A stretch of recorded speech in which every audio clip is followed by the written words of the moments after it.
Yeah, that is Copse Corner, which is a very fast corner, of course, but they'll be on cold tyres, and everybody trying to take any advantage they can. Let's just watch them as they go away on their green flag lap now. James Thompson leads them away, Matt Neal then, and the two behind get away cleanly. So far, yeah, I think everybody's moving off the grid without a problem, except, of course, for Carl Breeze, who's not turned up on the grid. And here they are, making their way down to Copse. Now, under racing conditions, this is a very, very quick right-hander, taken in 5th gear at about 130 miles an hour. But the run down here from the grid can get a little tricky. And then on the exit of Copse, they're still travelling very quickly as they head down towards Beckett's. And that's where there's a real bottleneck, isn't there? Because the road curves on you while you're braking. Yep, because left, right, and then hard right again. One thing you will see on the exit of Stowe Corner there, of Copse rather, they've got to now, instead of having a gravel trap, you've actually got a hard tarmac area. That's for the Formula 1 cars now, who'd rather have tarmac than gravel. And of course, if cars do go off there, they'll be able to rejoin this year. Well, let's take a look at the starting lineup once again. James Thompson on pole position. Matt Neal joins him on the front row of the grid in the Honda. On the second row, we've got championship leader Ivan Muller, joined by winner here last year, Warren Hughes in the MG. Colin Turkington next up in 5th place, joined by the leading independent runner on row 3, that's Gavin Piper. Then Paul O'Neill in the third of the Works Vauxhall Astra Coupes is joined by Alan Morrison in the Honda Civic Type R. Row 5, Tom Chilton in the third of the Hondas, then Anthony Reid in the MG ZS. Gareth Howell making his return to the British Touring Car Championship, his second independent on the grid, ahead of the points leader in that class, James Kay, in his Honda Civic Type R. Then it's Phil Bennett in the Proton Olympian with revised suspension. They're feeling more confident.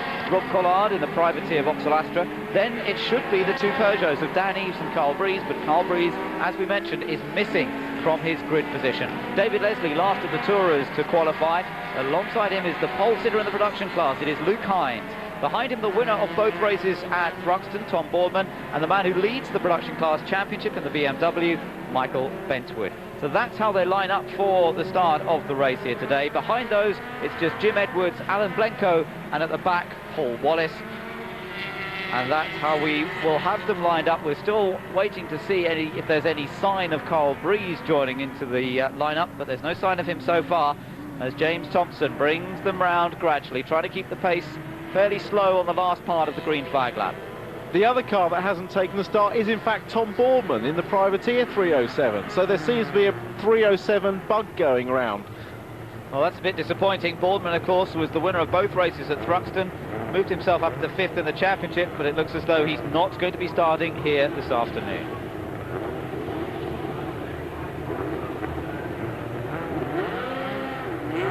The last cars moving into position on the grid here at Silverstone, all set for round 7 of the green flag British Touring Car Championship.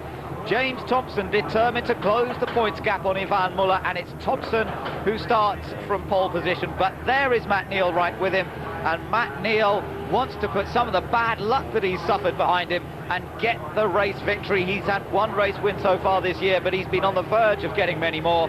Can it be his occasion? Watch out for Warren Hughes starting from the second row of the grid. The last car is in position. We're all set to go here at Silverstone. Away we go, and it's a very even start from two front row men. Thompson and Matt Neal absolutely side by side off the grid. Ivan Muller and Warren Hughes going side by side from the second row as well, as Anthony Reid tries to get going. Matt Neal trying to get ahead of James Thompson through Copse.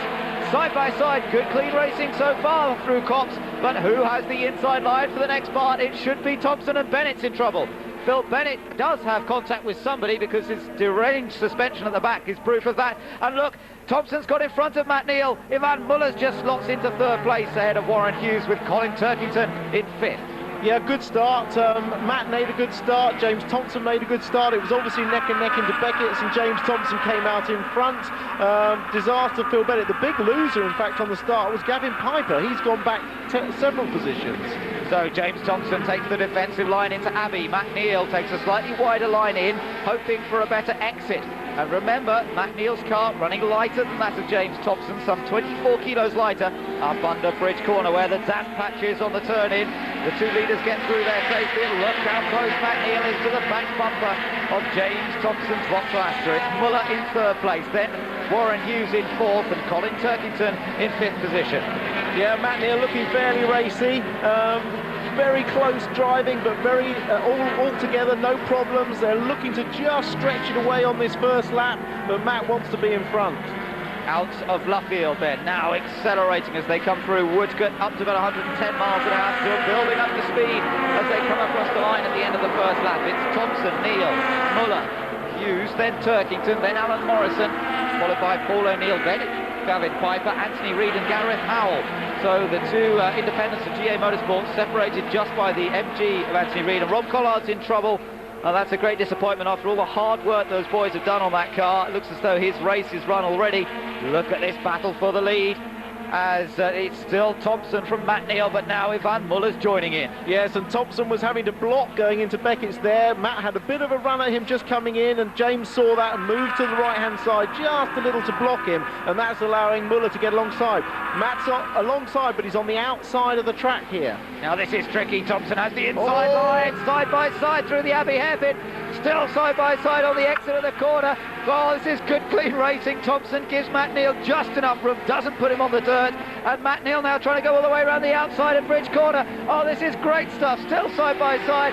Thompson on the damp patch turning into Bridge, and still they are side by side as they turn into the left-hander at Priory. And now Matt Neal has the inside line. Oh, and Muller has a chance to dive past Thompson. Thompson won't like that, but he does have the inside line for Luffield Corner. Matt Neal's definitely got the lead of this one, but now Ivan Muller, we're right on board with the Frenchman, is right with his teammate. Well, that was great side-by-side racing. It took Matt about half a lap to get past by side-to-side driving. He eventually did it. They both gave each other room. There was opportunity for Thompson to put Matt up on the curbs, and he didn't. They drove that beautifully. Now look at Warren Hughes trying to join in there. Warren Hughes almost having a little look at getting past Ivan Muller. It didn't quite happen. Let me just tell you that Michael Benchwood is leading the production class. No, he's not, sorry, Luke Hines. Luke Hines is leading the production class from Benchwood, and Carl Breeze did start the race from the pit lane. There is Carl Breeze, so despite not taking his slot on the grid, he is running in this race. But the race leader is Matt Neal from James Thompson and Ivan Muller. Then the two MGs of Hughes and Turkington. And then behind them we've got Alan Morrison, Paul O'Neill and Gavin Piper. Gavin Piper looks as though he might have a little run on Paul O'Neill. Yeah, Gavin's trying to make up for that poor start now. He's in the same position that Matt Neal was last time, coming down to Abbey on the outside. Let's see how he got on further back. But Matt has now got a little bit of clear air behind him. He's stretching away just 10th by 10th on each corner. It is so evenly matched, though. The competitiveness of the Honda versus the Vauxhall, very little to choose. Muller uses just a little more curve on the inside of the Priory left-hander, now through Brooklands. So you can see Muller's car just getting a little out of shape as he went through there. And Matt Neal still very much under pressure. Hughes in 4th place. Yeah, interesting to note, in the sector times, in other words, the split times over the lap, the Honda was consistently quickest from here, the start-finish line, until they come round to Abbey, the hairpin. And you can see him stretching away just a little bit now, but then through that infield section, the second half of the lap, the Vauxhall was quicker. So a little bit of give and take around the lap. Well, Matt Neal's got to make the most of the sections where the Honda's faster. He wants to open up that gap, remember, before we get to the pit stops between laps 10 and 18, and that's what he's trying to do. It's only half a second advantage at the moment over Thompson. Then it's Muller, then Warren Hughes. Colin Turkington going well, the youngster, the Irishman who's joined the team this year, and he's putting in a good showing so far. Another Irishman behind him, it's Alan Morrison running in 6th place in the Honda, and then it's Paul O'Neill still ahead of Gavin Piper, Anthony Reid, Gareth Howell, Dan Eves. Tom Chilton also wants to lose out early on because he's down in 12th ahead of David Leslie, James Kay and Carl Breeze. Now let's take a look back at what happened on the first lap. Difficult to see what happened there. Reid went wide and Bennett appeared backwards. Yeah, well, obviously we didn't see the start of that, so no idea what happened there, but Anthony Reid trying to make a good start and Phil Bennett the same. And this is Paul O'Neill still under massive pressure from Gavin Piper. Gavin been looking up the inside. Gavin has had a couple of warnings about his driving, so he's got to be a little bit careful. He needs to get past cleanly, but all the time they're scrapping. They're dropping back from Anthony Reid's MG. This is the battle for 7th place, and look, right behind is Gareth Howell. Gareth Howell, teammate to Gavin Piper for this weekend, his reappearance in the British Touring Car Championship, and this is a good effort, showing that he's not at all race rusty as he joins in the fray here, watching his teammate Gavin Piper just ahead. trying to get past Paul O'Neill. Paul O'Neill defending the line into Copse a little bit, and then Gavin Piper goes late, deep, and he takes the place. That was good racing from Piper. That was an incredible move. That was really last minute. Paul O'Neill must have thought he was clearly ahead going into the corner, and Gavin just appeared from nowhere, and that's allowed Gareth Howell to get through as well. That was a brilliant overtake. That was very clever. Paul O'Neill thought that he defended the inside, went out again, and then it was all too late. Tom Chilton was also making a move on Dan Eves just behind them. Don't know if he got past or not. Matt Neal is our race leader, and he is pulling away bit by bit now as he tries to maintain and build up an advantage as we get towards the pit stops. And look at Warren Hughes. Warren Hughes very much in the battle now with Ivan Muller. Well, Muller is actually doing a brilliant job. He's done a fantastic job all through testing and qualifying. You've got to remember he's carrying 42 kilos of weight. That would normally make the car some 4/10 a lap slower. And Warren Hughes is clearly trying to get past. This is going to make the battle harder and harder as the race goes on and the tyres get worn, and we'll have to see what happens. But no driver wants to lose any time to the cars in front. Well, here we are riding with Ivan Muller as he tries to defend from Warren Hughes right behind him, remember. Up through Copse corner, flat out through this section, and Matt Neal just trying to open up that advantage a little bit more. From 0.7 of a second it's gone to 0.9. Very little really. Thompson's staying close, and then we've got the MGs behind Ivan Muller. Then we've got Piper, Gareth Howell, Paul O'Neill, and then behind Paul O'Neill now is Tom Chilton in the third Honda, and it looks as though Tom Chilton may be the one to try and make a move next. Paul O'Neill still looking for a way to get back past Gareth Howell who took advantage of Gavin Piper going through. And there, a little further down, is our leader in the production class. It is Luke Hines. Now, Luke's had a very consistent season. He's been fast, but he's yet to win the class in any of the races. But he's another driver new to touring cars who's developed really well, and he put in an excellent qualifying performance yesterday, some 0.8 of a second quicker than anybody else, and his race driving's been very good as well. So he's looking good, and he'll be looking for a top-class touring car drive next year. Well, he's a reigning Formula Ford champion. He's switched to tin tops, and it seems to be going pretty well for him. But let's look at this battle as Tom Chilton gets that little bit closer to Paul O'Neill. Yeah, and I'll be very interested to see Gavin Piper's lap time on this lap. He has pulled away a lot in that last lap, having been released from following Paul O'Neill. He's now shot away and is actually catching up with Anthony Reid's car. So it'll be very interesting to see his lap time on this. Yes, of course, he still leads the independence class, but he wants to mix it with the works cars, as Gareth Howell just now really is under pressure from Paul O'Neill, trying to get a clean exit out of Luffield, because this long run through Woodcote and down towards Copse need to build the speed up as much as possible there. But look at this great battle. Tom Chilton's in there as well. Paul O'Neill goes to the inside. Chilton might have a bit of a chance to have a run on Paul O'Neill as he comes out of Copse. Good speed on exit, but can he find a way past into Beckett's? Yeah, and as I thought, Gavin Piper some 7/10 of a second, 6 or 7/10 of a second quicker than Anthony Reid, and he's going to be right on his bumper. Oh, it's close stuff here. Tom Chilton couldn't quite find the gap there to get alongside Paul O'Neill, but there's not much to choose between them. They come through the flat-out left-hander at Ireland and onto the Tower Straight. This is where there can be an opportunity. Paul O'Neill will defend the line into the Abbey hairpin, so Chilton goes to the outside. Doesn't break too late, though. He's trying to sucker Paul O'Neill into breaking too late, but Paul O'Neill a bit too wary for that, and he gets it right and stays in front. Further back, I see Rob Collard has rejoined the race. Seems to be a race of late starters with Carl Breeze as well, but we saw Rob Collard pulling off, and he's rejoined a couple of laps down. Yes, we seem to have had a number of little niggling problems for some of the drivers. O'Neill a little bit wide there, and let's ride on board with Alan Morrison. He's running down in 6th place, chasing after Colin Turkington in the MG. Good on board there. You just see how close the gear lever is to the driver's wheel. It's ergonomically designed, so all he's got to do is literally just rest his hand on it, pull it back a couple of centimetres, and he's in the next gear. And of course, Tim, there's no lifting off the throttle to do that. Look at Gavin Piper. Gavin on to Anthony Reid, has a little look down the inside.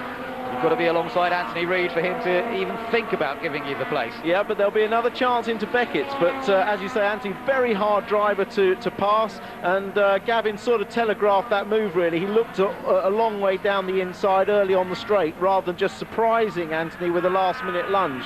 But he's going to get his chance fairly soon. This is the battle for 7th place. This is the closest battle at the moment on track, as the leaders have spread out just a little bit. We're some little way away from the pit stops being made just yet. 7 laps completed. Pit lane opens, remember, at lap number 10. So this battle between Anthony Reid, the veteran touring car driver, up against one of the promising youngsters, Gavin Piper. And Piper leading the independent class in this race, lying second in the actual championship, but leading the class in this particular race. Championship leader in the independents, James Kay, somewhat further back. Yeah, I thought Gavin was going to have a little go there, but he had a little bobble. His car's working really well. You can see he can maintain a very tight line and maintain his speed through the corner. And the car's working really well, that GA Motorsports Team Dynamics car. He's just trying to really worry and rattle Anthony Reid by taking a lot of different lines, get him looking in the mirror, but the car's working really well. Look how quickly he comes off that corner. Fantastic exit from Luffield, and now the run down towards Copse. This is where Piper managed to get past Paul O'Neill, remember. Had a little think about getting past Reid last time. Reid defends the middle this time. Gavin Piper really quick in. Now he's looking for the exit, and look how close they are once again. Reid hugs the middle of the road. Piper uses a bit of extra space on the edge of the track.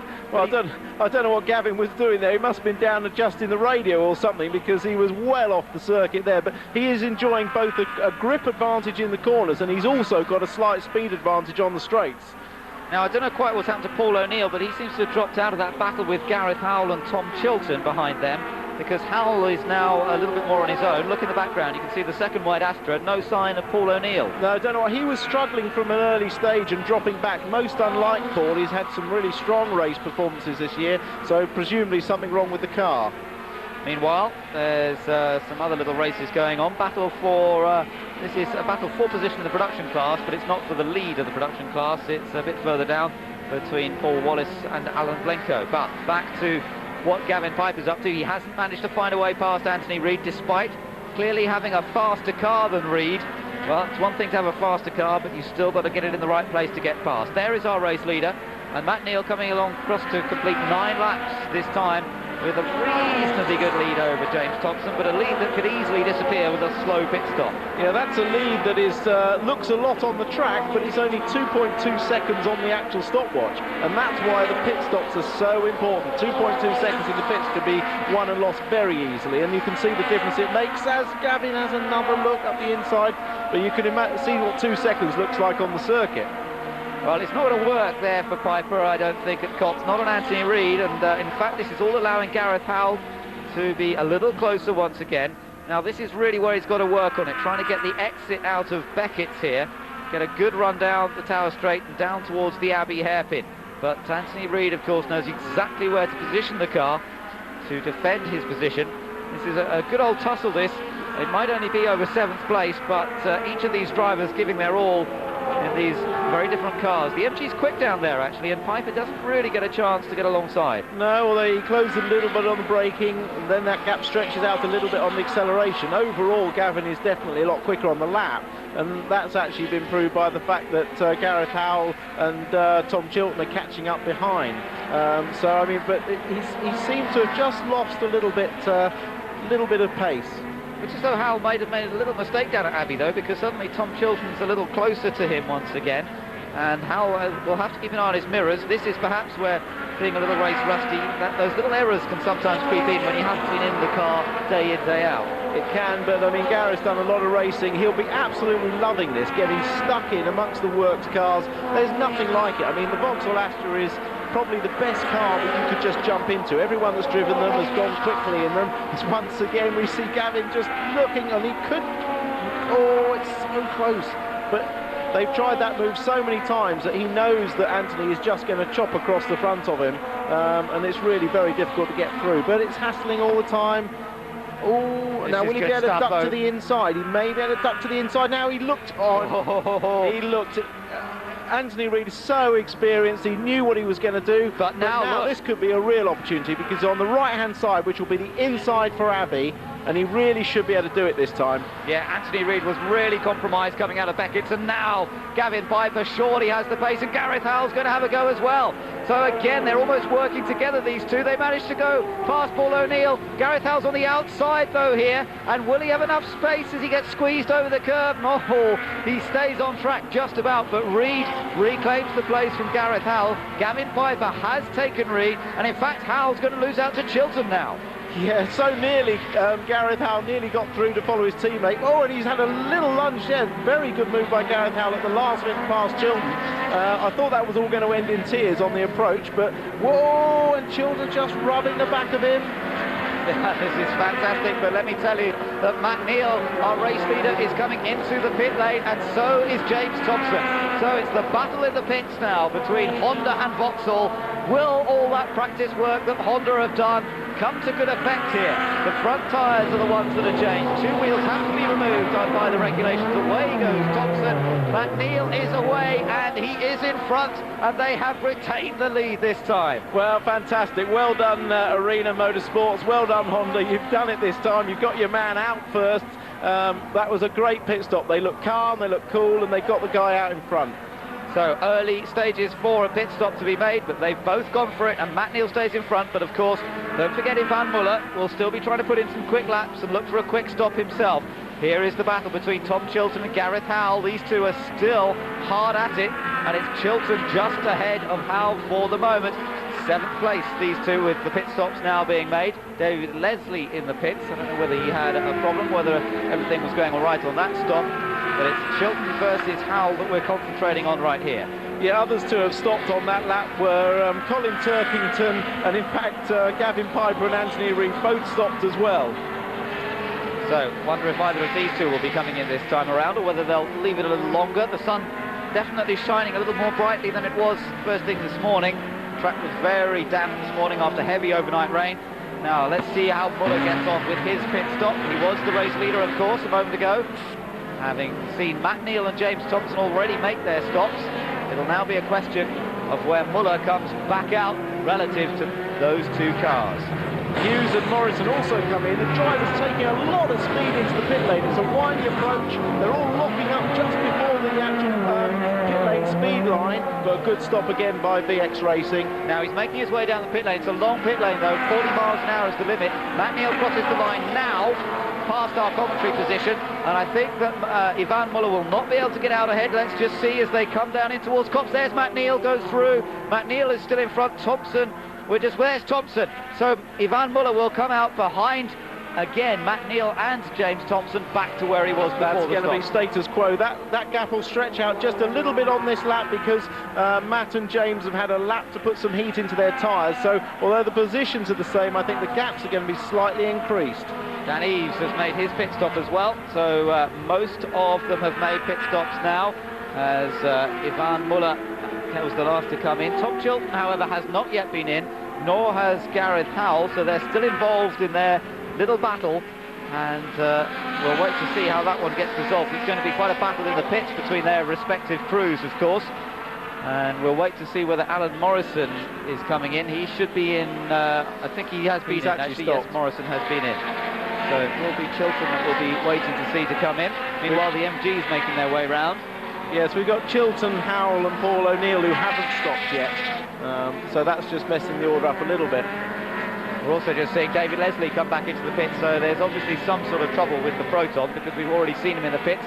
Into the pits also comes Tom Chilton, so Chilton is making his pit stop, and also Paul O'Neill coming in at this stage, but O'Neill not having his best run recently. Matt Neal is our race leader, James Thompson in 2nd place, Ivan Muller's 3rd, Warren Hughes in 4th place, Colin Turkington on the 5th.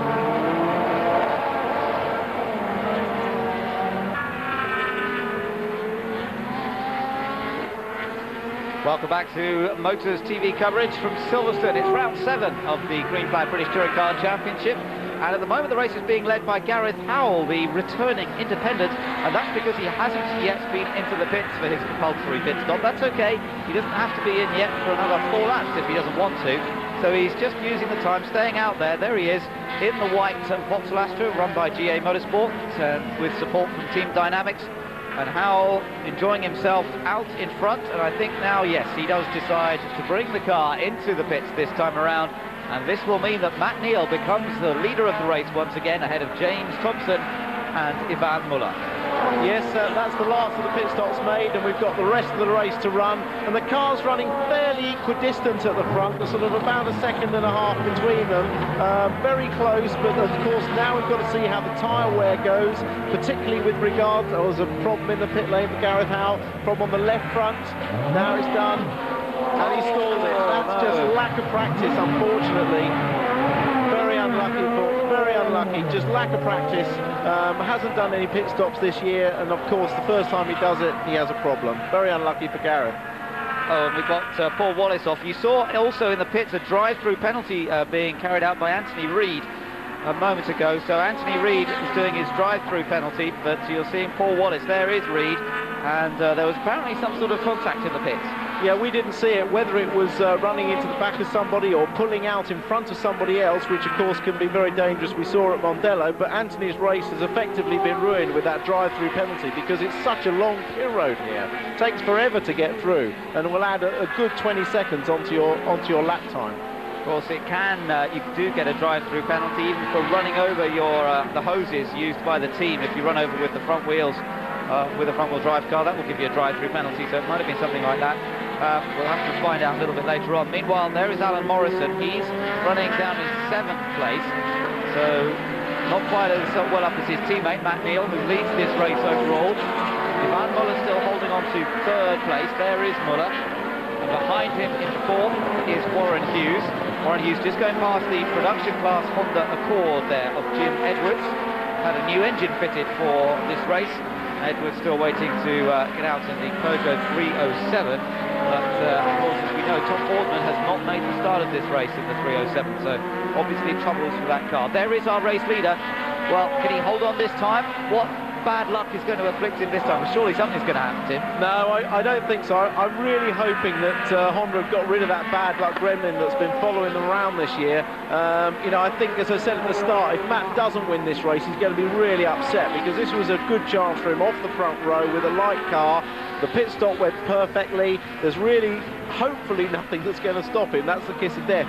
But hopefully he'll win. As we look further back, and we see Tom Chilton now giving Gavin Piper a really hard time. I think it may be Gareth Howell, actually. No, it is Gavin Piper, you're right. It's Gavin Piper. So it was Gareth Howell he was battling with earlier on. Now it is Gavin Piper. And Gareth Howell, having made his stop, has come out actually a little bit further behind these two.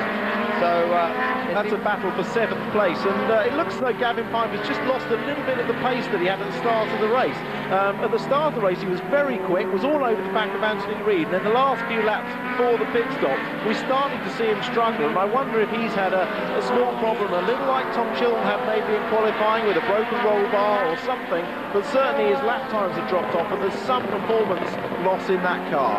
So that's giving Tom Chilton something to go for. You can see there, just sliding a little more on the exit of Luffield. And Tom Chilton now really, this is where you were talking about the Honda being quick, Tim. So this is an opportunity for Chilton if he can just pick up the slipstream a touch down towards Copse.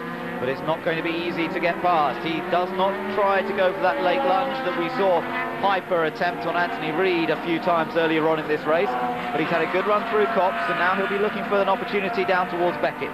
Yes, and in actual fact, in this first sector during practice and qualifying, Tom Chilton was one of the fastest cars. And there we see Gavin Piper's car hopping quite a lot through that bend, and also locking the rear brake up as it lifts off the ground. So I would suspect he's probably got a shock absorber or a rear roll bar problem there. Well, maybe he can still hold on. They're coming up to pass the production class car of Jim Edwards. Whether this gives Tom Chilton a chance, it doesn't really. And he doesn't really attack on this lap, although Piper's a bit wide. Piper has made just a little mistake there, and Chilton's had a great exit. Now he's got the inside line for Bridge. This could be the opportunity for the youngster from Reigate in Surrey to really get past, but Gavin Piper braves it around the outside and is not prepared to let him through. No, he's not. That was hard racing, and Tom did the right thing there and backed out of it. But this is a difficult situation for Gavin Piper. He's had a good car beneath him. It's gone away from him. He's facing the rest of the race with a big struggle.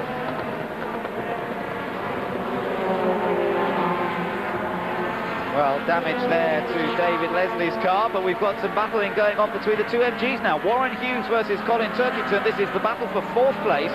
And Turkington has really closed up that gap in the last few laps, and it's the youngsters now putting Hughes under pressure. Up towards Beckett, and Turkington really close to the back of Warren Hughes' car. Hughes the winner here last year, remember, in damp conditions in the MGZS. But Colin Turkington, who came close to getting a second place at Brands Hatch, ended rather controversially when there was contact between him and James Thompson. And so Turkington really hasn't been able to put results on the board that I think he feels he's been capable of. And there he is, right behind teammate Warren Hughes. In the background was Alan Morrison. And then look, Tom Chilton has found a way past Gavin Piper. Yeah, I think that was inevitable, but Gavin Piper is still leading the independence class. He'll be pleased with that, the team will be pleased with that, but there's just no way he could fight off that Honda. No, but I can imagine that he'll be keeping Tom honest throughout the rest of this race. Here we are with Hughes and Turkington again. Hughes just seems to have opened it up once more. 18 laps have been completed, and we're just waiting to see Matt Neal come across the line to complete lap number 19. Again, Gavin Piper looking very aggressive as they turn into the left-hander at Priory, and then again at Brooklands. Tom Chilton is now the one having to keep an eye on his mirrors, and this can sometimes make a difference. Piper has not given up on this 7th place.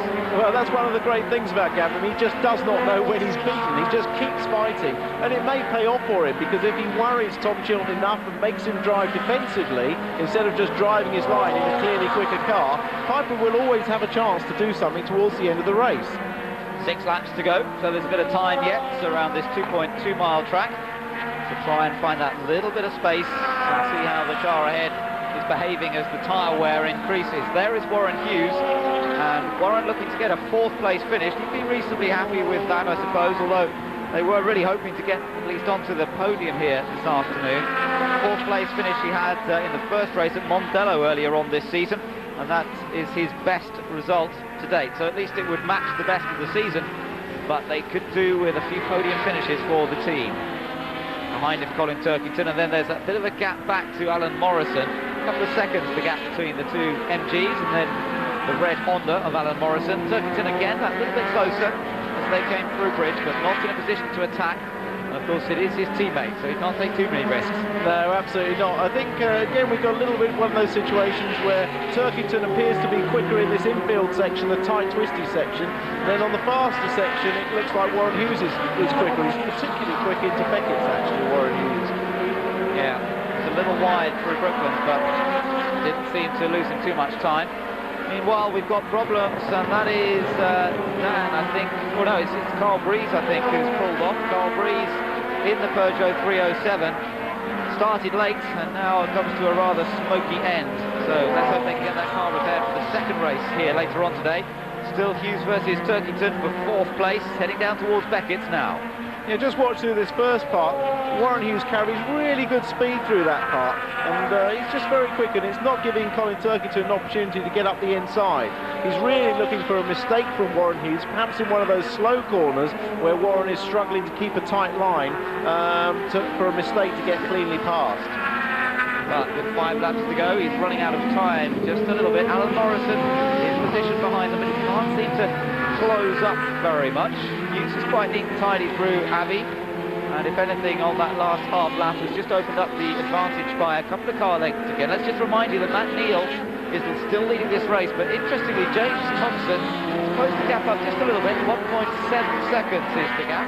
There is our race leader Matt Neal in the Honda, and of course he's got traffic to deal with as well, so Thompson there in 2nd place has certainly not given up. And surely, Tim, he'll be encouraged, James Thompson, about the performance of the car, because unlike Croxton, he doesn't seem to have dropped off the pace at all. Exactly, I think he'd be very happy if he can finish within a couple of seconds of Matt Neal in a car that's considerably larger. I think James's worries about his car's performance going off during the race will have been waived. He'll be very happy with that. But, of course, championship leader Ivan Muller is only 1 place behind Thompson. And so that's a bit of a worry for Thompson. Carl Breeze out of his car safely. There is our race leader. And this little Honda, which joined into the championship last year, remember, had some success, particularly towards the end of the season, in the hands of both Andy Prio and Alan Morrison. Oh, and suddenly he's going slowly, but Matt Neal suddenly slowed down, and it's happened again. I can't believe it, Tim. Matt Neal in the lead. something's gone wrong. Another victory has gone out the window, and Vauxhall are running 1-2 again. What on earth does this team have to do to win another race? Well, it's just unbelievable, isn't it? I mean, they just don't have any luck. I mean, with no obvious signs of anything gone wrong, but clearly it was a terminal problem straight away. You know, you said what else can go wrong for this team, and there you have it. That's motor racing. That is just unbelievable. Everything done right this time. The car was running beautifully, the pit stop went perfectly. Matt Neal did the job as expected of a top professional, and something has gone wrong. It just suddenly slowed down on the straight, and the two Vauxhalls breezed past, and it's a 1-2 for James Thompson and Ivan Muller at the moment, with just 3 laps to go, less than 3 laps to go now for Thompson. He cannot believe his good luck, surely, and of course it will allow him to close the gap up a little bit more to Muller in the championship, but not by very much, because Muller, he finishes in second place, will earn 12 points, whereas Thompson will earn 15. Let's go down to Vicky with Mike Earl. Mike, that is rotten luck for Matt. What's going on? We understand the engine stopped. We don't know why yet, obviously, but you know, the Honda was going beautifully, and he had it under control. There you go.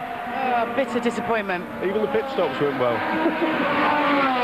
Well, he can still laugh about it, which I find pretty amazing, because this team has worked so hard, and they have deserved a number of victories, none more so than here at Silverstone. No, I heard Matt saying before the race, you know, that he believed in fate and luck and things would swing his way, but in all honesty, he needs to change whatever lucky charm he's using, because it definitely isn't working, and that is really bitter luck, because this is a racetrack well suited to the Honda. It's flat, they don't need to go over many curbs, it really should suit them, they can use their good engines, but it hasn't worked out.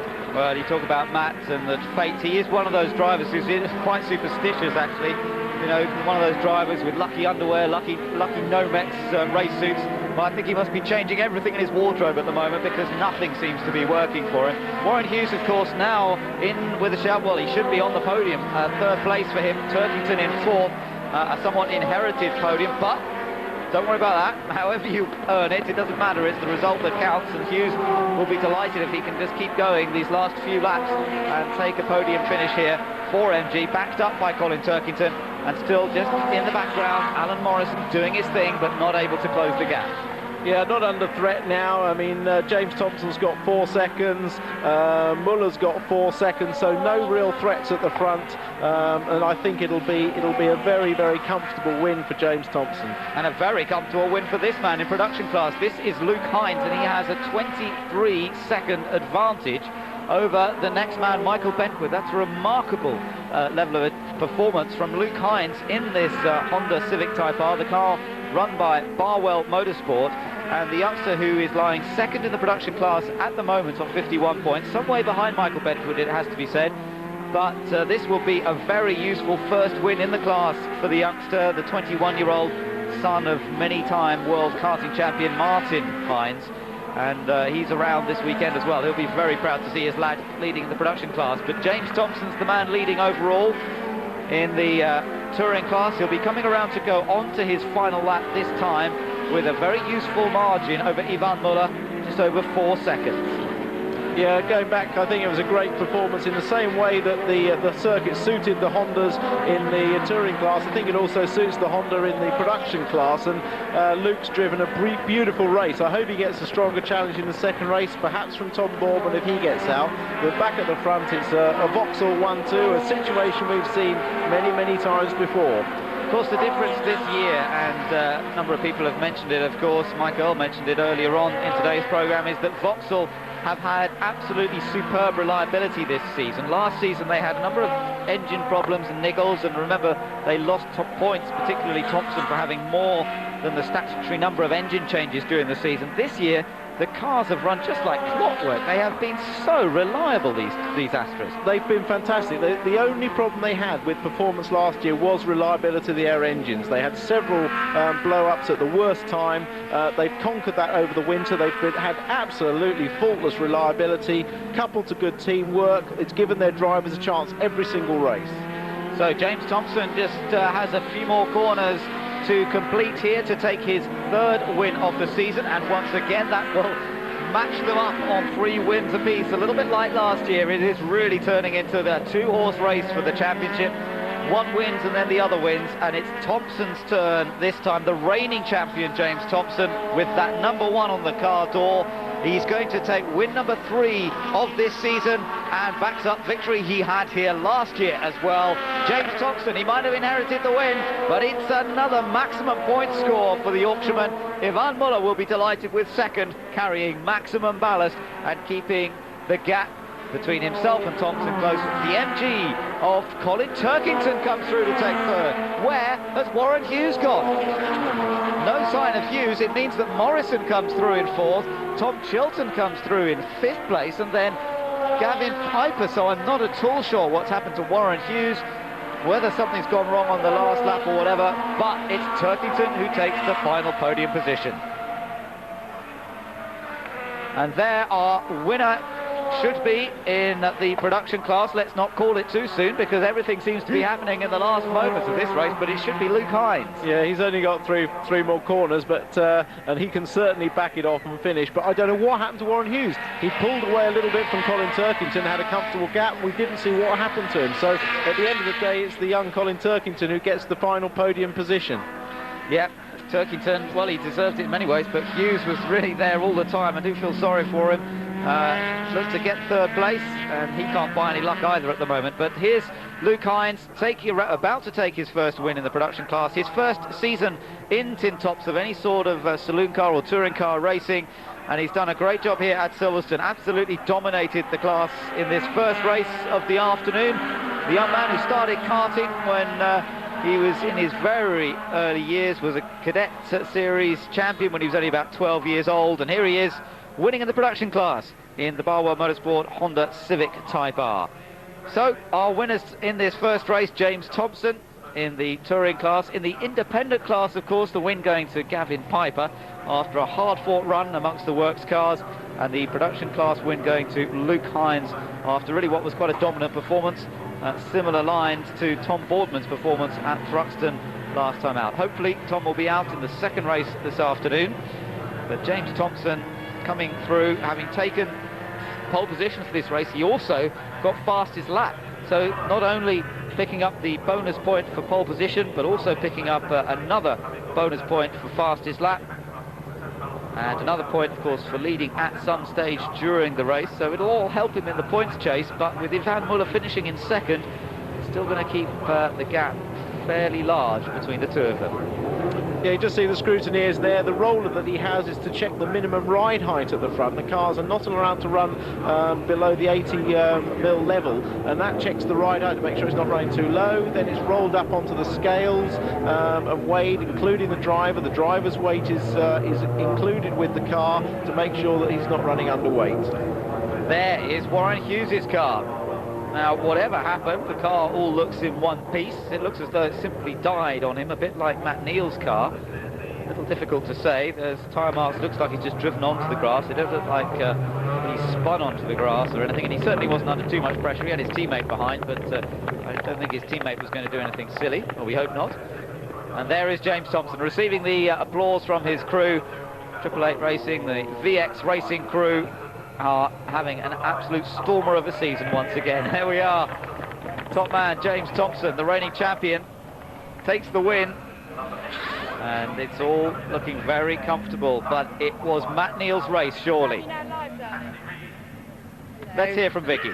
James, that's absolutely brilliant. Pole, fastest lap and a win. Fantastic. Credit to the boys. Like I say, they worked so hard this last 2 weeks getting the car back to where it should be, and very pleased. Well, I have to say, I feel very sorry for Matt. You know, to be fair, he was a quicker man on the day. Can't take that away from him. But I'm not going to turn this down either. Brilliant. Congratulations. All right, thanks a lot. Cheers.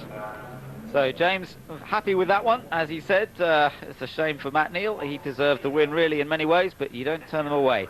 There, the final result. Thompson, the winner by 1.9 seconds from Ivan Muller. Colin Turkington on the podium, and that's his best ever result. So well done to Colin Turkington. Well, it matches his best. He was third at Croft last year, and now he's third here at Silverstone. Alan Morrison finishing in fourth place, and Tom Chilton finishing in fifth. So two of the Hondas finished in the top five, but not the key one of Matt Neal. Gavin Piper won the independent class.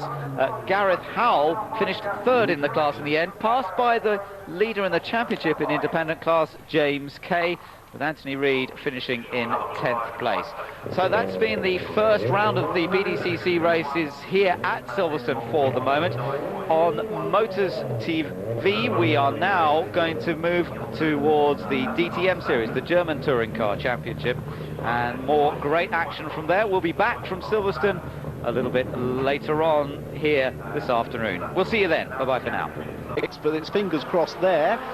Everyone else just getting ready really for the race. Well, off they go on the green flag lap. It's a dry track and it's dry overhead at the moment, but there is some heavy looking cloud in a few places, but we think it's sort of passed over the circuit and going somewhere else, we think. But wait and see, because the weather conditions have been somewhat changeable here this afternoon as James Thompson leads them away. Muller just takes it a little steadier off the grid. Let's take a look at the starting lineup then for race number 2, which of course starts in the order they finished race 1. James Thompson carrying maximum ballast on pole position, Ivan Muller alongside him on the front row. Colin Turkington, after his podium finish, starts third. Alan Morrison alongside him in the Honda Civic Type R. Then Tom Chilton carrying no ballast as a result of being fifth earlier, and then we're into cars that have removed ballast. Gavin Piper leading independents on the grid. Then it's Paul O'Neill, and alongside him is James Kay, battling with Piper in the points for the independent class. Gareth Howell back out once again. It's his second race back in the GA Motorsport Vauxhall. Then Anthony Reid 10th on the grid in the MG, Warren Hughes 11th, and Matt Neal 12th. That row 6 should be fascinating to see how they move up through the order.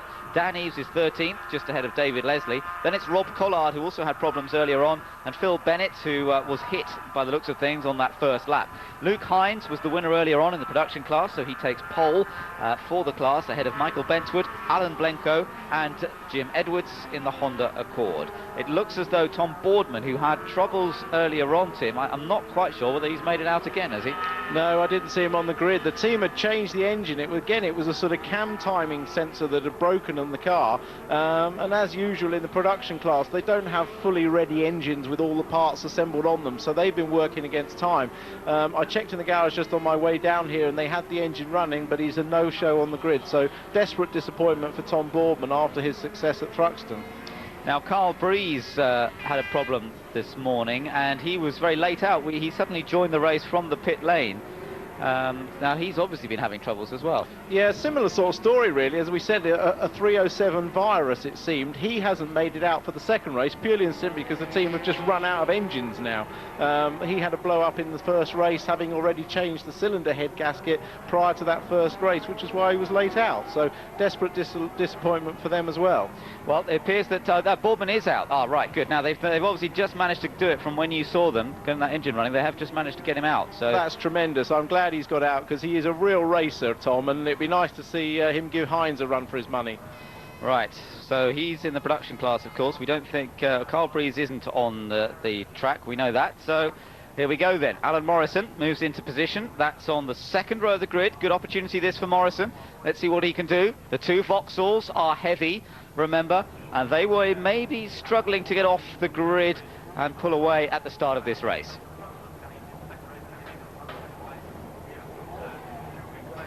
"25 laps, all set to run here, round 8 of the Green Flag MSA British Touring Car Championship. We're just waiting for the last few production cars to move into their positions at the end of the Green Flag lap. James Thompson versus Ivan Muller. Thompson won earlier today. Can Ivan Muller get his revenge and maintain what is already a reasonably comfortable championship lead? Here we go then, all set for action at Silverstone. The lights go to green, and it's a good start from Muller. Muller gets away more quickly than Thompson, and Morrison makes a great start from the second row. Alan Morrison is on a charge down towards Copse. Somebody's left on the grid. Tom Chilton is very slow away, but Morrison is challenging for the lead into Copse corner. They're side by side. There's a battle further back. James Kay in the battle as well, but Thompson did manage to get into and through Copse. No, Muller did. Sorry, Muller ahead of Morrison. In fact, Morrison's been displaced by Thompson as well. So Morrison, who looked to be battling for the lead into Copse, has actually been pushed back down to third. It's Ivan Muller who leads, Thompson in second, and third place for Alan Morrison. I was watching further back, and Matt Neal made an absolute cracking start. There he comes through in front of two of the MGs. A brilliant start by Matt Neal, so he is in with a chance in this race. Yep, he's done well there, hasn't he? Paul O'Neill, meanwhile, is attacking Colin Turkington down in towards Abbey. Not quite enough space, but Turkington's a bit wide mid-bend, and Paul O'Neill still just nudging up, trying to get through there. Gavin Piper's right behind. And then, as you say, Matt Neal is on terms with that battle too, but it's Muller who's up front. Muller, who got the start from the outside of the front row and stormed down towards Copse under pressure from Alan Morrison. Morrison there is a little wide, he's very wide, he's off on the gravel, and oh, what a shame, he's back on again, but throwing away such a good third place at that point. Well, he'll be mad with himself there. He just carried a little bit too much speed, as in fact Gavin Piper did behind him, but didn't run off the track. The cold tyres on this first lap just caught him out. Matt Neal has managed to get past Piper as a result of that, so Matt Neal gains another place. He's now got his teammate. The two Vauxhalls are ahead, but look at the battle for third. Paul O'Neill trying to get past Colin Turkington. O'Neill goes down the inside towards Copse, but right behind them are the two Hondas, Alan Morrison and Matt Neal. Morrison desperate to make up for the mistake that he made, and Matt Neal on a charge, having started a long way back, but now look at this, we're three abreast. Oh! That is all. That's Morrison off into the gravel. There was no way three of them were going to go through that part of the track. And look, Matt Neal has taken advantage of that. Matt Neal's got ahead of Turkington. He's got ahead, and Alan Morrison in the car. Looks like his race is over. I'm not sure he's going to get out the gravel. Matt Neal's in third place. Fantastic effort by Matt Neal, but that was just 3 into 1, just was never ever going to go. Morrison was on the right hand side, but he came across to take a line, and there was just no room there. Anthony Reid trying to go around the outside of Paul O'Neill on the exit of Abbey, squeezed out just a touch, but it's Muller, Thompson, Matt Neal. Where did he do that from? I don't know. That great start, and now Turkington coming under pressure from Gavin Piper. Two youngsters, two feisty young drivers determined to prove their worth. Behind them, we've got Anthony Reid as well. Warren Hughes is in the battle as well, not far back. This is getting pretty fraught, and Paul O'Neill's being squeezed out big time. He's really dropping down the order. Well, it's desperately close in this mid-pack, and it's the MGs that are really holding everybody up. They've been struggling in the races here for pace. They've been very quick in qualifying, but they're slow on the straight, which means they drive defensively, which means that everybody queues up behind them. You watch Turkington, this is a replay. In the middle is Turkington. Morrison moves over. There's absolutely no room there, and he gets turfed around and goes off at very high speed, fortunately without rolling over just here or collecting the wall. Paul O'Neill and Colin Turkington were the other two cars there, but it was all happening now. Let's see what's going on here. Anthony Reid has got past Turkington. Yeah, Piper's got past Turkington, Reid's got past Turkington, so it's all changing there. As Piper now moving up, but we gather there were yellows up there as well, yellow flags, so quite what happened we're not sure. We'll try and take another look at it later on, but that does mean that Piper has come up into 4th position, 5th place for Anthony Reid, 6th place battle between Turkington and Warren Hughes, and there's Paul O'Neill still in the mix.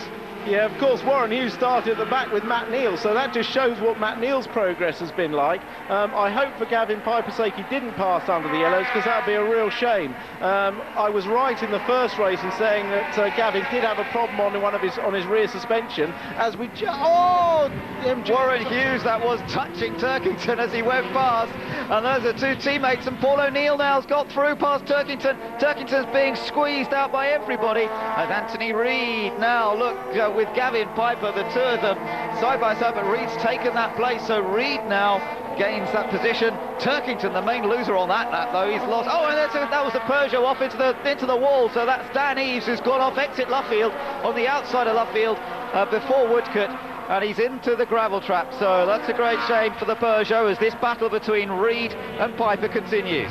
Fastest man on that lap, guess who? Matt Neal in 3rd place, absolutely on a charge. In 3rd place, some half a second quicker than the oh, look at the damage on that Halfords car.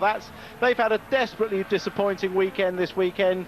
and that looks like heavy impact. He was in a dice, and I think I don't know whether there was contact from somebody. It didn't look as though it all got a bit fraught. The end result was he ricocheted out of the pack and shot into the wall backwards. So end of race for Dan Eves as Anthony Reid and Gavin Piper continue their battle, and Warren Hughes now joins into the battle as well. Piper just locks up fractionally on the way into the Abbey hairpin. Down to first gear there, remember, so it really is slow, really anchoring the car as much as possible. Matt Neal, as you said, with the fastest lap so far, but those two Vauxhalls are also looking quick up front, so it's a tough battle for him, and this the battle for 4th place. Gavin Piper had actually got in front of the two MGs, so I'm not sure how he lost that place. As I was saying before that incident, in the last race he actually had a rear upright brake, which was letting the left rear wheel wobble about, and he did really well to finish. And we saw glimpses of his pace in the oh, that's O'Neill with James Kay, I think. Yeah. So yeah, Muller and Thompson have gone through, so that's definitely Paul O'Neill with James Kay. It's all been happening here, isn't it? Let's see if we can find out what happened. Oh, well, O'Neill's already backwards there, so I don't know what happened there, whether he got a nudge, whether who made a mistake. We couldn't really see it, but the end result is that both O'Neill and James Kay, of course, one of the challengers in the independence class, James Kay, and it looks as though he's lost a lot of ground. He's just gone past us, but he's going quite slowly, so we'll wait to see what happens there. Thompson continues on his way. Bentwood in the BMW is a long way down in the production class. Not quite sure what's happened to him. Luke Hines leads the production class ahead of his teammate Alan Blenko, so it's going well for Barwell at the moment. Now, there we are. The leaders have come through. Now we've got this battle between Hughes in the MG and the white Vauxhall Astra of Gavin Piper. Hughes on the outside, Piper on the inside. There's no way through there for Hughes, so he tries to cut back on the exit. Yeah, once again Gavin Piper has started off extremely quickly and is now dropping back. He was very quick at the start of the race, and now the MGs are giving him some of what he gave them early in the race. Gareth Howell is running behind them in 7th place, so that's second in the independent class as well. So the two teammates are running well, and he's trying to stay ahead of Warren Hughes. That's the tough bit.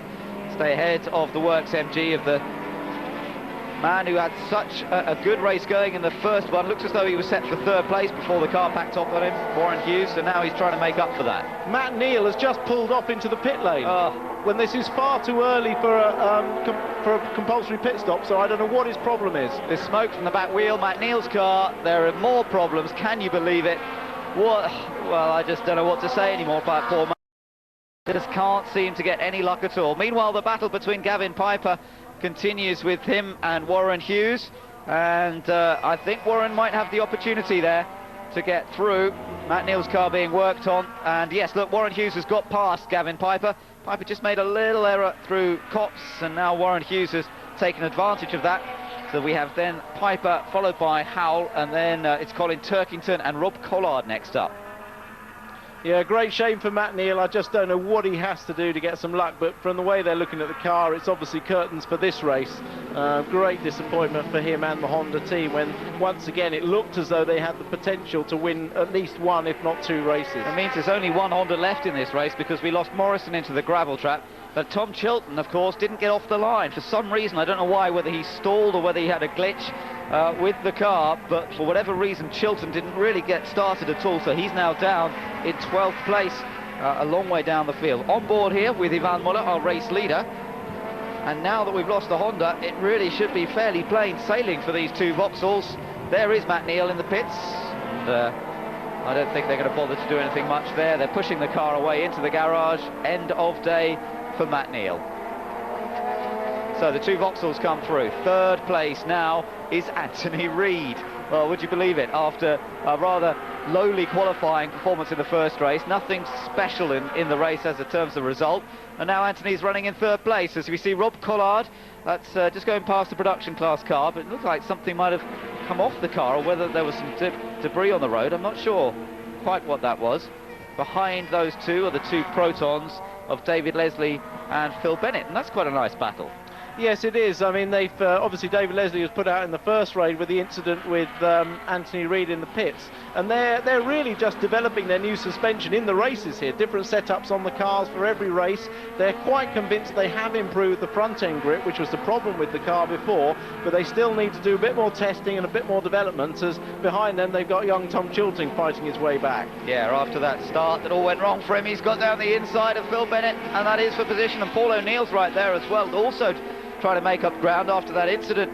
Well, several incidents, but particularly with James Kay. There is Matt Neal, and well, he always wears his heart on his sleeve, does Matt Neal, and you've got a feel for him here today. Coming past Phil Bennett goes Paul O'Neill as well. Tim, you just referred to the incident between David Leslie and Anthony Reid in the pits. What actually happened there? Because we didn't quite see that in race one. Well, David Leslie's pit was just in front of Anthony Reid's, and as Anthony Reid had finished his pit stop and was released from his box, David Leslie was pulling across the front of him into his pit box. So it was the fault really of the MG team for releasing Anthony Reid, and he clipped the side and the back of David Leslie's car. It was enough damage to put David Leslie out of the car. Fortunately, it didn't spin the car around as we saw in Mondello, and the damage was fairly light, but nevertheless a dangerous incident, and quite rightly Anthony Reid, through no fault of his own, because the driver only goes when he's told to go, actually got the drive-through penalty, and now we see Chilton moving past David Leslie for that other position. Yeah, that's Chilton just getting alongside into Beckett's. He made that look very neat and tidy. That brings him up to 9th place as he fights his way back up the order after that start where something went wrong, didn't allow him to get away properly.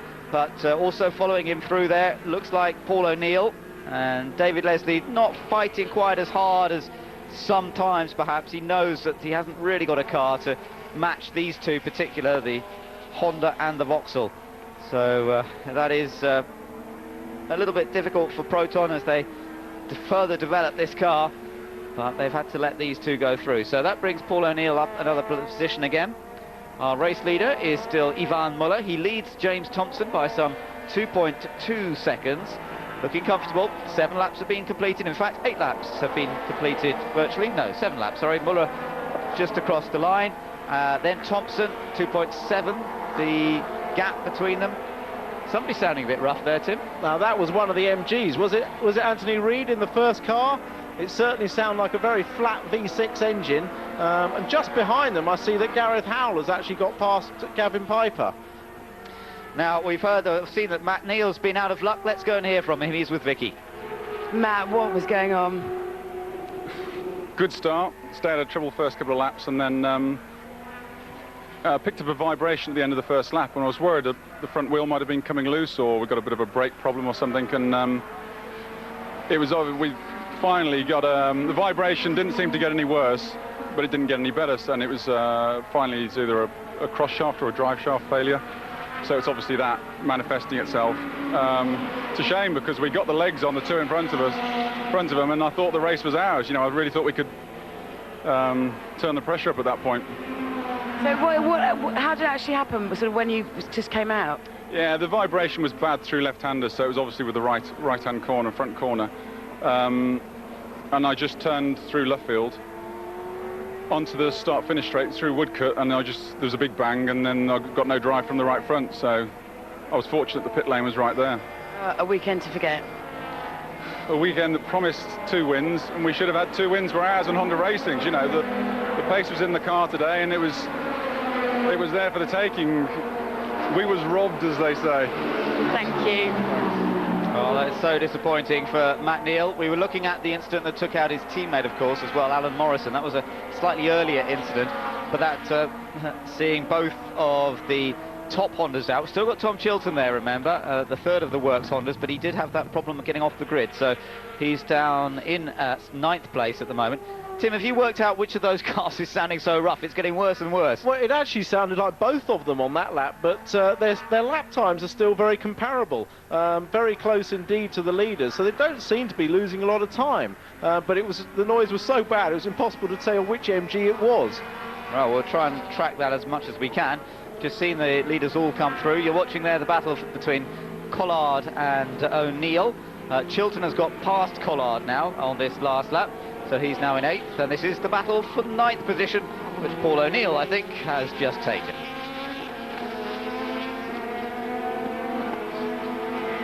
Back under Bridge Corner, the two GA Motorsport cars of Gareth Howell and Gavin Piper are still running, but they've swapped around. That's interesting. Howell is now running 5th and Gavin Piper in 6th. Yeah, that happened a few laps ago. We saw Gavin Piper struggling, and Gareth Howell's now really got into his stride and has moved up. And I mean, they're running very strongly in the top 6. Leader in the production class is this man again, Luke Hines, who won earlier on today, and nearly 15 seconds ahead of his teammate Alan Blenko.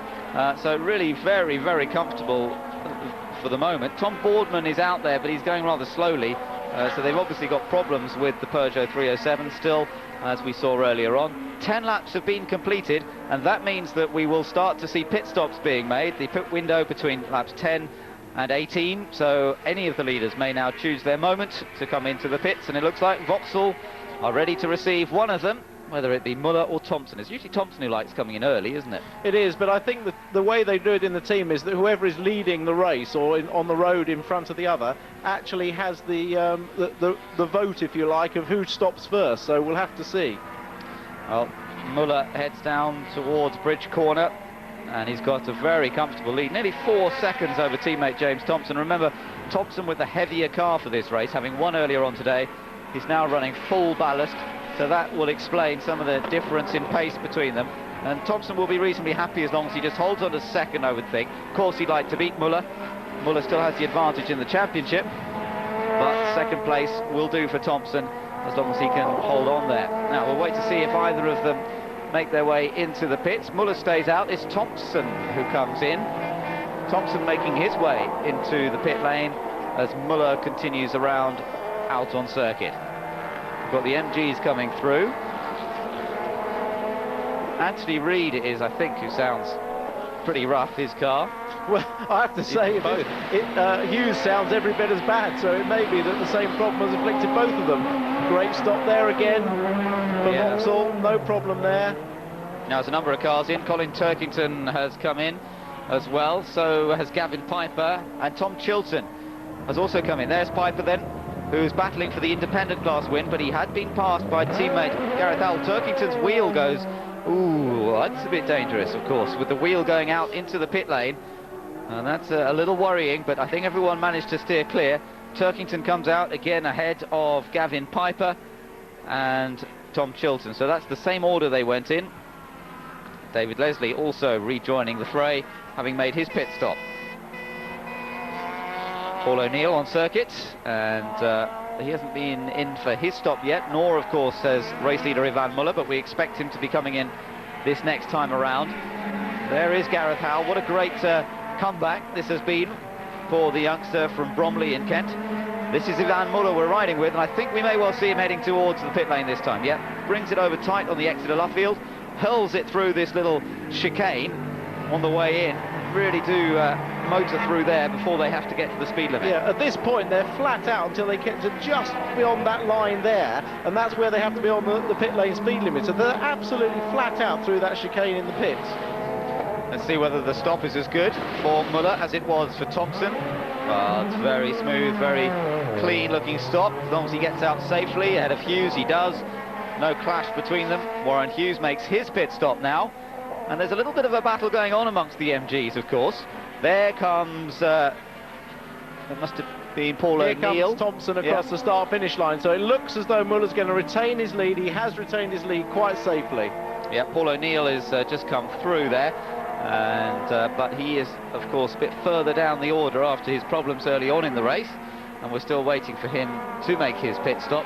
And it's going to be interesting, the battle between the MGs in particular. Anthony Reid is now leading this race. He's yet to make his pit stop as Rob Collard and Phil Bennett complete their stops and head back out onto the circuit. So Anthony Reid, our race leader at the moment, from Gareth Howell, and then Paul O'Neill, third place at the moment because he hasn't yet made his stop. So there's Anthony Reid, but we reckon that's sounding pretty rough. Listen to that.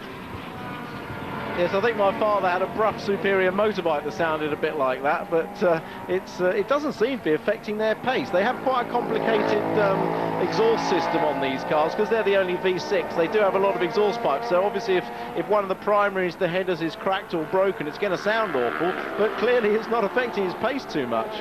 No, it doesn't seem to be slowing him down at all. Last lap time, a 1:30.203. Again, a very representative lap time. Look at Warren Hughes, and Warren Hughes having made his pit stop. This is the battle, this is Turkington, yeah, Colin Turkington with Gavin Piper. So these two, having made their pit stop, are now involved in quite a tussle. They are. It'll be interesting to see when Gareth Howell stops, just where he'll come out as well, because he's had a couple of laps running in clean air before he makes his stop, and he wasn't too far behind the MGs. No, that's right, and Gavin Piper again lining up to see if he can find a way past Colin Turkington. Across the line they come this time, and this is the battle for 7th place currently. Moves to the outside. We saw Gavin Piper put in a couple of good moves, or certainly tried. He put one good move in at Copse and then tried on Anthony Reid several times in the first race, and now he's got another MG to try and pass, that of Colin Turkington. Down towards Beckett's. This is where Alan Morrison was fired off the circuit earlier on, and 3 cars tried to squeeze through a gap that really was only space enough for one, and Morrison's race coming to an early conclusion. 2 Hondas out, 1 Honda still in, and it's the car of Tom Chilton which is just behind these two. You can see the other Honda there, that is Chilton, so he can join the battle as well. Gavin Piper down the outside into Abbey. Turkington just keeps him out, takes his line and accelerates away. Nicely done, and no problem for him so far. Meanwhile, Anthony Reid comes into the pits just opposite us, so does Gareth Howell. So this, of course, changes the order once again, as Gavin Piper this time's got the inside line into Priory, made it look very simple. Turkington really had no answer, maybe just not able to brake as late as Gavin Piper. Loses the place as Anthony Reid sets on his way once again down the long pit lane, 40 miles an hour, chugging his way down to the end before he can be released and onto the circuit. Yeah, unfortunately a slow pit stop for Gareth Howell. He didn't see what happened, but he was on the jacks for a long time, so all that advantage he had gained he's going to lose now in the pits. Well, that's a great shame after doing a fine job on circuit himself. Turkington now under pressure from Tom Chilton, as there you could just see Gareth Howell rejoining actually on the pit lane exit. Yeah, he's dropped back now behind his teammate again, just jumps out straight in front of Colin Turkington, but Colin will probably get back up the inside of him here because he's on cold tyres. Well, side by side, good racing between the two of them. Cold tyres for Gareth Howell, but these two were teammates last year, remember, for Team Atomic Kitten, and now they're side by side racing. Great stuff between them, and pretty much trusting one another as well, and those tyres hopefully up to temperature, but I think he's going to lose 2 places here actually, because both the MG and the Honda, he's fighting it out. I give him full credit for that. Great stuff from Gareth Howell, but those, bang, those cold tyres certainly warming up pretty quickly. Reid versus Hughes, the two teammates. Careful, boys, you don't want to incur the wrath of Dick Bennett. You've had a tough enough season as it is without now getting into a situation where you're hitting one another. Well, this is a repeat of the situation that we saw just now, with Anthony Reid having made the late pit stop, coming out on cold tyres, trying to fend off his teammate with cold tyres and a misfire. Yeah, that's right. Howell's got Chilton down the inside. Here comes Reid across the line with Hughes right behind. Absolutely. This is the battle for 4th, as we then turn our attention back to this battle for 9th place. Side by side once again, and Chilton now with the inside line down towards Copse, but Gareth Howell will try and go with him, can't quite fend him off, and now he's just got to hope that he can get back with the tyres fully up to temperature, that he can still challenge. Here we are, Reid versus Hughes. This is the battle for 4th place. Paul O'Neill is our race leader at the moment. He has yet to make his pit stop, but really it is Ivan Muller who leads the race from Thompson. It'll bring Reid up to 3rd once O'Neill makes his pit stop, of course, so back into a podium finishing position, and that's what he's fighting so hard for with his teammate. Now look, Howell's got back in front of Chilton again. He has, but it's going to be very close. I mean, they're going to be dicing all the way to the end here. Very, very close battle. Both two hard charges. I'd like to see Gareth do well. He's trying to make up for that poor pit stop. And further up in front, battling, as you say, for fourth place, which will become third when Paul O'Neill closes. We've got the two MGs. And in fact, Paul O'Neill is in the pits now. So this becomes the battle for third as Paul O'Neill makes his pit stop. And we'll have to see where Paul O'Neill comes back out, because he lost a lot of ground early on in this race. But with a great stop once again from VX Racing, this will really help him. Now let's see where that brings him back out. You know, he's going to be behind the MGs, but he may well be sort of into that Piper-Turkington battle when it comes back round, because they're just coming through Woodcote. There is Gavin Piper, Colin Turkington. As Paul O'Neill rejoins, he may well be able to get out ahead of them. Well, he will get in front of them for sure, but let's just see how they get on or how he gets on his cold tyres, just as Warren Hughes locks up behind Anthony Reid there. These two have been joined in battle all the way through, but it doesn't appear, even on the straights, as though Warren Hughes has any kind of advantage over the horrendous sounding MG. It is surprising, isn't it? Reid's car making all that noise, but it doesn't go any slower. Matt Neal and Alan Morrison both talking to Mike Earl at the Honda Racing pit. Tom Chilton, the only remaining member of that team, still in this race, of course, as Reid and Hughes head up over the hill into Bridge Corner. Ivan Muller is the race leader. James Thompson is some 4 seconds behind him. Anthony Reid in third, but he's under constant pressure from his teammate Warren Hughes.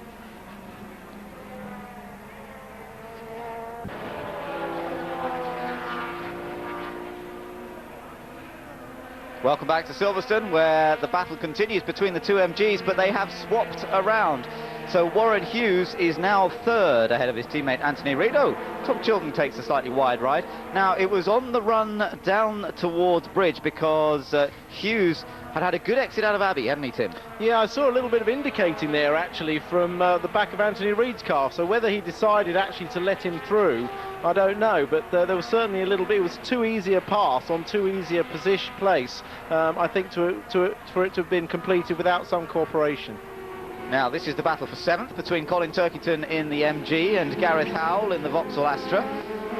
Again, these two former teammates, they were battling as soon as Howell came out to the pits. And again they're touching side by side as they head up the hill. Howell is back ahead of Chilton. He was involved in a bit of a battle with him for a while. Look at this, side by side through Bridge, side by side into Priory. Howell with the inside line, so for the moment he gets ahead. But I'm sure Colin Turkington won't give it up, and he's going to come back at him. No, it's great, isn't it? Now you see how much of the grass they're using. I was just going to commentate that at the end of the races, all the little plastic posts on the insides of these corners have been knocked down. And of course, if you can take a shorter circuit, you will do. And it was virtually 4 wheels on the grass then. But you'll see that from virtually all the drivers around Brooklands and Priory. They'll all take as much grass as they can. Well, that was pretty impressive from Turkington. A bit of off-roading there. Didn't seem to slow him down at all. It's a quick way round, obviously. But Gareth Howell is ahead of him. That puts Howell up into seventh, just 1 place behind his teammate Gavin Piper, but there is a gap of about 1.7 seconds. Not a big gap, a little bit of a gap, but Gareth Howell certainly has covered himself in a bit of glory, I would say, driving like this so far this weekend. Well, it just shows, doesn't it? He hasn't been driving a car all year. He gets in the car for free practice on Saturday morning, and by Sunday afternoon he is fully competitive, racing with everyone. He will really have enjoyed this. To jump in one of last year's championship winning cars, you know, and enjoy the weekend. He's driven beautifully and just reminded everybody, you know, what a talent he is, and also how good the Vauxhall is, and how good the team GA Motorsport and Team Dynamics are, and now he's setting off after Gavin Piper, who he managed to pass at the start of the race, and you know, he's really got something to aim at. Yes, that's right. And now we've got this battle between Turkington and Chilton, as Turkington seems to be just struggling a little bit in the MG. It's allowed Chilton to close up in the Honda, and this is battle for 8th position. So they head through the complex. Our race leader is still Ivan Muller. Muller leads by 4.5 seconds as Chilton just gets down the inside, and oh, this gets a bit physical as well. Wing mirror goes flying, and that's the passenger wing mirror from Tom Chilton's car, but he's got through, and that takes him up into 8th place. So Chilton having done the job. Turkington definitely losing a bit of pace over the last lap or so. Yeah, good pass that, good aggressive pass, got the car cleaning up the inside, didn't tip Colin Turkington into any kind of a slide, just leant on him a little bit, and the wing mirror went flying in good old touring car fashion. Now, Ivan Muller is race leader, but Luke Hines is leading in the production class. Thompson some 4.5 seconds behind Ivan Muller. Looking at Paul O'Neill there briefly, he's now up into 5th place. So they've done well to reclaim some of the lost ground. And look how Howell is now catching back up to teammate Gavin Piper once again. Yeah, absolutely. Gavin won't be enjoying this. It seems that he's very quick when the tyres are brand new. He's quick at the start of both races. He was quick after the first pit stop. But something seems to be wrong with the setup of the car, and he can't maintain that speed. And Gareth Howell is now setting some very fast, consistent lap times and catching him up. Yeah, it's good stuff from Gareth Howell, making the most of his experience in the one-make championships in previous years, and then moving up into touring cars and racing competitively last year in the MG ZS of Team Atomic Kitten. The two leaders come through. Now this battle for third still goes on, but it's Hughes and Reed rather than Reed and Hughes, having made that switch around. They're still very evenly matched, as you can see. Then there's a gap till we see Paul O'Neill. Had a bit of a poor race in the first outing today, but it's going much better for him now, as we then see Gavin Piper and Gareth Howell battling over 6th place. And they were just going past Tom Boardman, who's rather limping around in this race. He's doing quite slow times, but they're obviously just trying to get the car to the finish to earn some points. Now, despite going past Anthony Reid, in fact, Warren Hughes hasn't really dropped him. And Anthony's able to stay on his rear bumper. Really, he was a bit closer a lap or so ago. He's dropped back a couple of car lengths now. Now, what will be the team orders here? Because, of course, Gareth Howell having a pretty much a one-off outing at the moment, doesn't really want to take Independence Cup points off Gavin Piper, who's looking for that championship. So it may well be that he stays behind. Oh, a bit of a mistake there from Piper, though. And that's going to give Howell a little bit of a chance. Not quite enough on the run-up towards Bridge. But Gareth will have seen that and thought, well, you know, if he makes a mistake, then surely it's justified for me to get past. So I'm sure he'll try and put the pressure on as much as possible, as Gavin Piper is leading that independent category, of course, looking for another victory in the class, and that would give him a clear championship lead then over James Kay. James Kay has gone out of this race, sadly, after the incident we saw earlier on, and that means that he has lost the joint championship lead he had coming into this. There is our leader in the production class, that is Luke Hines. Again, very comfortable, his advantage of some 23 seconds over teammate Alan Blenko. Paul Wallace in 3rd in class, Michael Bentwood 4th in class, and Jim Edwards 5th in class in the Honda Accord. There's Ivan Muller, and he's making it look all very, very easy here. There's Thompson behind him. Gap has remained at about 4.5 seconds over the last few laps. And that slight difference in weight may be all the difference. Now, that's interesting. Tom Chilton's managed to close right back up. It's as if Piper is holding Howell up, isn't it? Yeah, it is. I think, you know, I think probably Howell could have passed, but was asked not to. But now poor old Gareth Howell's got the problem of not being allowed perhaps to pass his teammate and having Chilton behind him. Yeah, he's definitely blocking Chilton. You know, he's protecting Gavin Piper there. He moved across not to try and overtake Gavin Piper, but really to prevent Chilton getting past. But it's not a nice position to be in for a driver, really. He would like to be attacking his teammate, but really he's just blocking for him. Well, through Bridge Corner they come, these two cars of Gary Ailes Motorsport. They're supported by Team Dynamics, which of course is Steve Neal's company, Matt Neal's father, who supports these two, certainly assisting both Gavin Piper and Gareth Howell in getting back into the Touring Car Championship this year. And I should think he'd be pretty happy with the way the two lads have been going here this afternoon, particularly with Howell's performance on his return to the series. Both of these drivers have driven really strong races. Gavin Piper qualified fantastically, and but for a problem with the rear upright, I think in the first race could have been well up there. They've both driven well in this second race, and it's reminded everybody just how good a driver Gareth Howell is as well. But certainly from a GA Motorsport Team Dynamics point of view, fantastic performance to have them both running 6th and 7th in the race at the moment. It is close though, isn't it, with Tom Chilton right there, and it could all end in tears yet, and we've got a lap and a half to go, that's all. 1.5 laps still remaining in this second race at Silverstone, and with the loss of the works Hondas of the two cars of Morrison and Matt Neal fairly early on in this race, I have to say that did rather settle things in terms of who was going to win. But what's going to happen in this battle for 6th and 7th? Contact again from Chilton. Little bit of a nudge, and has that damaged the car? Because suddenly Howell is going very slowly. Oh, what a shame. What a shame. A little nudge like that surprises me, Tim, that something went wrong. It's very strange, unless he had a gear change problem. Look at Gavin Piper across the grass. He's rally crossing now, but that was very strange. I think the nudge was just coincidental because, I mean, it was the lightest of touches, but immediately Gareth seemed to lost power, and I don't see him even moving now. He's pulled off. Maybe there was, as you say, a drive problem, and that affected him as he accelerated out of the hairpin. First gear there, that tends to put quite a lot of strain on everything, I suppose. A lot of strain. I mean, from the sound of Matt Neal's interview earlier, it sounded like he had drive shaft go, because that sounded like that. We know that Dan Eaves had a drive shaft in the first race, and it is accelerating full bore on full lock out of a first gear corner that can pop them out.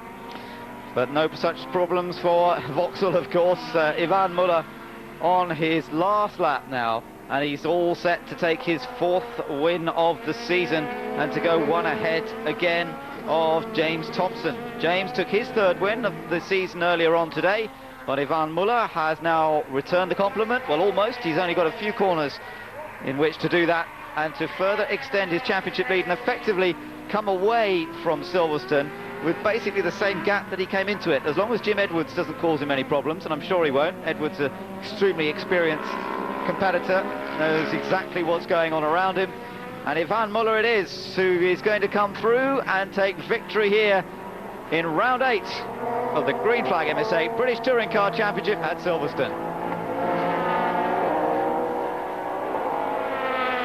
The team celebrates. It's another 1-2 finish for VX Racing. James Thompson comes through in 2nd place. Warren Hughes takes 3rd for MG. They have another podium finish, one for Colin Turkington earlier on today, one for Warren Hughes, and fully deserved after his problems.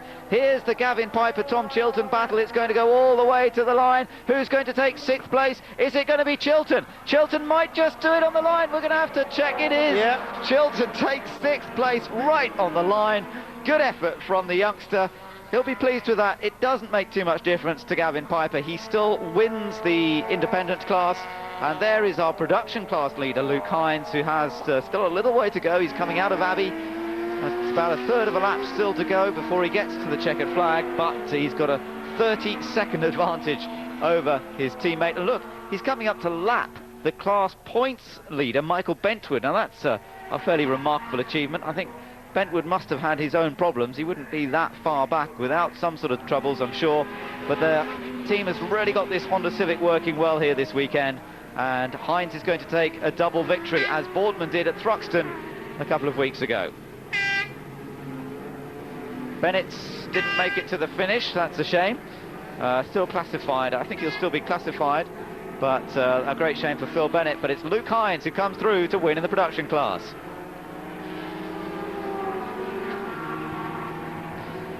He's happy about that. A little bit of a victory weave as he comes across the line. But it's all about these two. It's a head-to-head battle once again, Tim. In the last few years, it's been the way. It was Plato versus Muller in 2001. It was Thompson versus Muller last year. It's a Thompson-Muller battle. That's all this championship, drivers-wise, is going to be about. I think in drivers-wise, absolutely. There will be the odd win, hopefully on a more regular basis, perhaps for the Hondas in the second half of the year and the MGs too. But for a championship, yeah, it's definitely down to these two. And I think really honours even between them today. I think the only difference between them was the weight that they were carrying in the first race and the second race. Really nothing to choose between them from a speed point of view. And probably the one that will come out of it most happy is probably James Thompson, because he's struggled in the last few races for race pace. He seems to have got that out of his system now and seems to be a match for Ivan Muller in any given circumstance. I think he'll probably be the happier of the two. Yeah, after Thruxton, where he was a little disappointed, it's all come back again. He was the winner, of course, of the first 2 races of the year at Mondello as well, was Thompson. But Muller now with 4 wins to his credit. The 2 wins at Thruxton, 1 win at Brands Hatch, and 1 win here now at Silverstone as well. It's so strange when you look at the championship table. It is, of course, those 2 drivers who will be battling for the title, but when you look at the performance of the Hondas, these guys can be beaten, and the Hondas have come so close to beating them on so many occasions this year. It just gets more and more frustrating. Well, Matt Neal said it himself in the interview. They should have won and could have won both races. And should have, could have really is the story of their year. At every race they've had a fast car, but really this circuit suited them, and with the weight issues that they had, they definitely could have won both races. So it's very disappointing, but I know they will get their act together. They've certainly improved their pit stops. The Honda pit stops a match for any of the ones that Vauxhall did this weekend. They've just been unfortunate with reliability and accidents and problems. Absolutely. Well, surely it'll come good for them, maybe it'll next time. It's well worth keeping an eye on it all, because of course they may well mix it up amongst the Vauxhall drivers. Here are the results. Ivan Muller, the winner from James Thompson. Warren Hughes in third place for MG, ahead of Anthony Reid, and Paul O'Neill taking fifth place. Not such a successful weekend for Paul O'Neill, but he did recover to a good fifth in that race, thanks to a good pit stop as well. Sixth place battle in the end went to Tom Chilton. We had a tremendous battle throughout the course of the race, but Tom Chilton, after really being the last away virtually on the grid, so that was a good drive from the youngster. He beat Gavin Piper, who won the independent class. Colin Turkington finished 8th, ahead of Rob Collard in 9th, and David Leslie in 10th place. So that's been round 8 of the championship. And once again, we've seen lots of fun and games. It's just a shame, I think, that we lost the Hondas so early on in that race. Otherwise, we could easily have had a battle all the way through to the checkered flag.